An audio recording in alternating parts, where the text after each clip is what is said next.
what is planetary health and why should we be interested in this concept? Yeah, so planetary health is a quite recent approach because it appeared for the first time in 2015 in a Lancet publication explaining what was and how it was developed at the beginning as an answer to the climate crisis, but not only to climate crisis, all the other connected issues. So just to give some examples, the global pollution, the biodiversity loss, the maritime pollution, so everything that is somehow also connected to the climate crisis. Mm-hmm. And what about the health?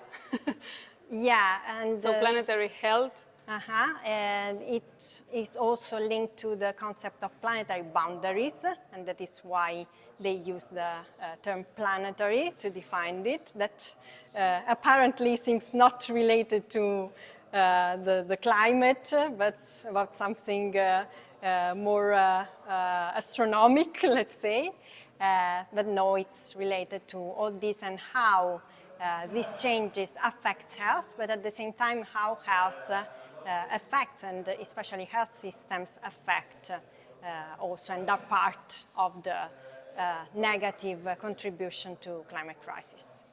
How is climate change affecting health?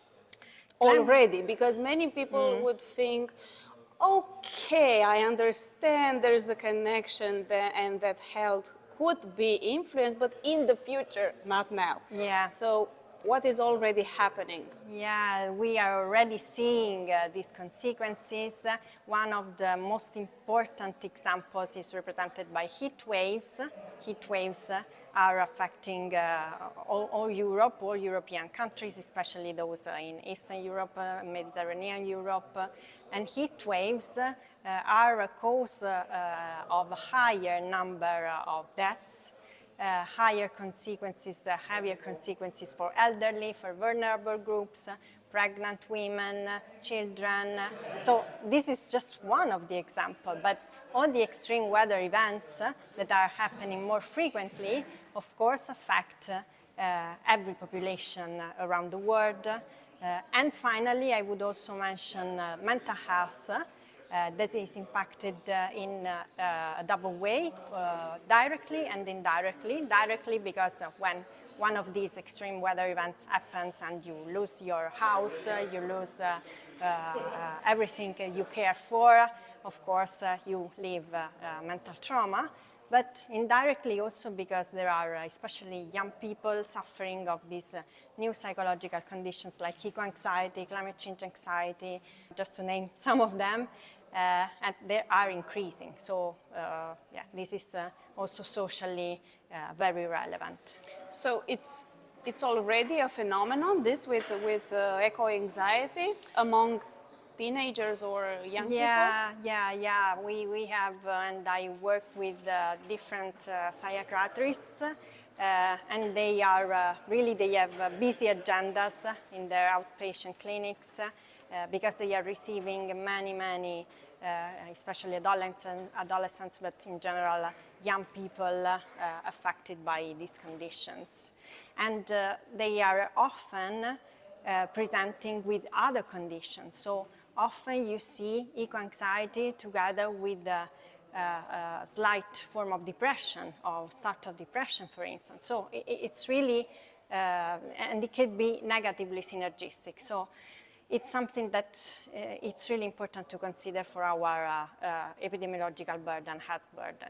Is anyone exempt from this? Because maybe we tend to think that it's something, okay, it happens, but not necessarily here, not necessarily I will be affected. Yeah, I wouldn't say exempt because everyone can be affected.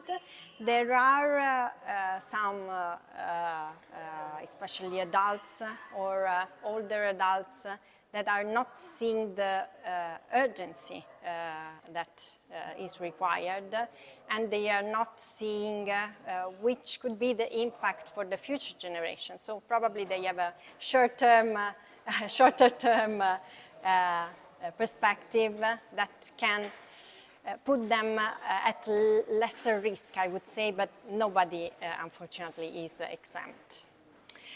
You do know that some made this connection between the COVID and the climate change because destroying the habitats, we are basically pushing wildlife closer to humans.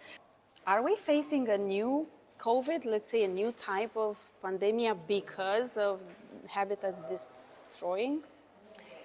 Yeah, we can name it somehow pandemic, yeah. Like a new risk, not that yeah, someone the risk, knows yes, already. Yes, of course. No, there is a current and real risk, but the difference with the pandemic is that the pandemic was present and has really acute consequences. So we all saw around us the disruptions related to the fact that we had the lockdowns, so everything was closed, so economies were thriving, everybody was at risk for their health, but also for their financial issues. And this is the difference, that climate change is happening, it seems to happen more slowly. So we are not living all around the world at the same time the same consequences, because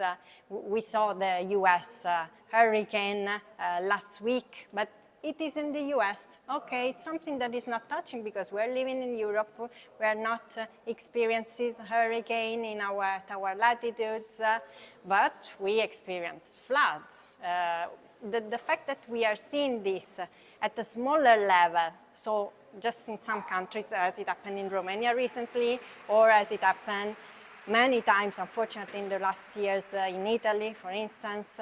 So I think that this changes in not having a worldwide affection altogether at the same time put people's at doubt of what we are facing. So they are doubtful of the great impact that is in fact, on the other side, already happening. Mm-hmm. And what about the risk with spreading all sorts of bacteria or viruses or whatever? Yeah, Planetary Health is collaboratively working also with the One Earth movement, One Earth approach. One Earth is more focused on infectious diseases, and so, for instance, the antimicrobial resistance, which is one of the pillars of One Earth, is directly related to biodiversity loss. So it's really everything connected. It's an holistic way that we should read this phenomenon. What about the pesticides? Are they also connected to planetary health? They are one of the focus areas of planetary health because, as I was saying in the presentation, the difference between the climate and earth approach that is also connected to planetary health, but it's not the same, is that planetary health is considering more focuses areas than only climate crisis. So, for instance, the increase in the use of pesticides are something that planetary health is studying in connection with the impact on nutrition and food security. So also connected to some social issues that are, for instance, also not studied in the One Earth approach that is more focused on really infectious diseases, microbiology, and more at this biological level. Do you have any hope on this topic that the level of pesticides will decrease? Yeah, I try to be balanced in my optimism and pessimistic view. Because events like this, or when I start talking with people that are aware of the problem, I start seeing some positive things happening and best practices around Europe, but all around the world. So sometimes it's difficult to maintain optimism, but I see this kind of events and talking with people that are really passionate about the theme and really want to be part of the solution, and this is making you more optimistic and keeping you on what you're doing. what would be your, I don't know, main message that you want to leave after this event? I would say two main messages, if I can. One is that health should be considered as important as all the other domains that we are currently linking to the climate crisis, so as well as at the same level energy, buildings, urban cities, and all this. And the other one is that we need this because we have to collaboratively work all together to find this solution. I cannot be an urban expert in developing nature-based solution for co-benefits for population.